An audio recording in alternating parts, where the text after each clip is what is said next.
Every data center Amazon built in Virginia runs through the same utility. As of last week, one company controls all of it. Hey, if we haven't met yet, I'm the digital avatar of Karuna Santosa. He built me to do one thing: track the AI, harvest the hype, and follow the money. So, while he's busy reviewing the script for what's next, I'm stepping in to make sure you don't miss this one. He reads every single comment, so drop your thoughts below. Let's get into it. 7 days ago, the largest utility deal in American history dropped. $67 billion, all stock. NextEra Energy acquires Dominion Energy, and the financial press called it a routine infrastructure merger. Here's what they didn't say. Dominion Energy doesn't just power homes in Virginia and the Carolinas, it powers Data Center Alley. That's the 35-mile corridor in Northern Virginia where 70% of all global internet traffic flows. Every AWS region in the east, every Microsoft Azure data center in Ashburn, every Google and Meta campus drawing power from that grid. One utility. And now, one company owns it. Now here's why that matters. Hyperscalers, Amazon, Google, Microsoft, Meta, they're spending at least $610 billion on infrastructure in 26 alone. That isn't a budget, that's a land rush. And they all need the same thing to build the future: power. And by the end of this, you'll know exactly what signal tells you whether this bet paid off or blew up.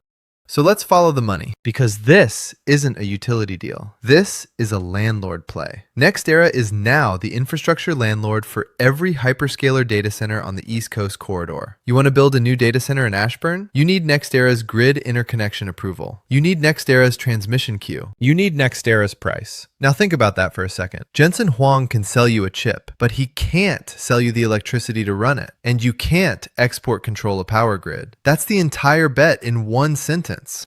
Now here's the thing the press release buried. Dominion's residential customers, the families paying their monthly light bill, they get $2.25 billion in credits over 2 years. That sounds generous, right? $2.25 billion. Here's the context nobody gave you. The deal's worth $67 billion. That consumer credit is 3.3% of the total deal value. It isn't a benefit, it's a shield. It's just enough political cover to get FERC approval, while the real pricing architecture gets quietly built on the back end. Because here's what doesn't get the headline. Hyperscalers don't pay residential rates. They negotiate long-term contracts at completely different pricing tiers. Residential consumers and Amazon are both running off the same grid. They're just not paying the same price. Now here's where it gets interesting. NextEra already knows what this grid is worth. They built the largest renewable energy company in the world by understanding one thing. Whoever controls generation and transmission in a high-demand corridor controls everything downstream. And the flywheel's vicious. More AI demand hits the Virginia corridor. NextEra collects more grid revenue. That revenue funds more transmission rights acquisitions. Those acquisitions make the moat deeper. And here's the part that should stop you cold. FERC-approved utility monopolies are almost impossible to displace. They aren't like a chip maker you can route around. There's no alternative grid. You can't build a data center off the side of the road and run it on a generator. The physical infrastructure is the moat. And NextEra just bought the biggest one in the United States.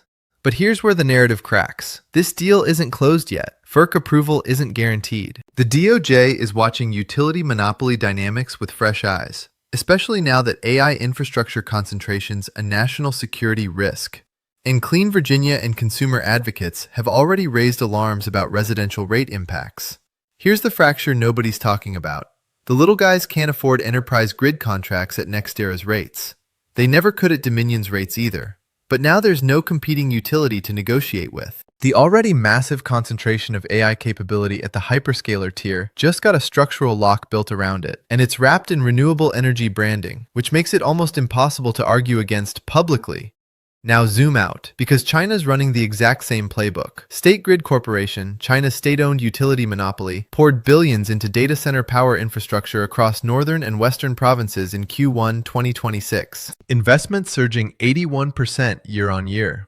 China isn't building its AI infrastructure and hoping the energy shows up. It's building the energy and then building the AI on top of it. The US-China race isn't just chips. It isn't just models. It's who builds the physical substrate, the power grids, the cooling corridors, the fiber runs, before the hyperscalers flip the switch. The NextEra-Dominion deal's the private sector answer to China's state-directed strategy. But here's the cost. The US version hands a private monopoly control over public infrastructure. China's version hands a state monopoly control over the same. Neither one of those is a free market. They're just different flavors of the same control.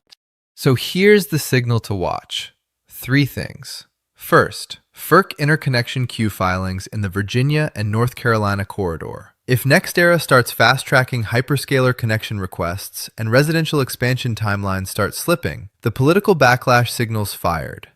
Second, Q2 earnings calls from Amazon, Microsoft, and Google. If any of them say energy contract secured or long-term power agreement signed before this deal closes, that tells you it's already baked into their infrastructure plans. Third, the kill signal. If FERC rejects the deal or forces structural remedies that require NextEra to give competitors equal grid access, the monopoly moat evaporates, and the entire $67 billion bet goes back to square one. Watch the queue. Watch the earnings calls. The answer will show up in those filings, long before any press release tells you, it did!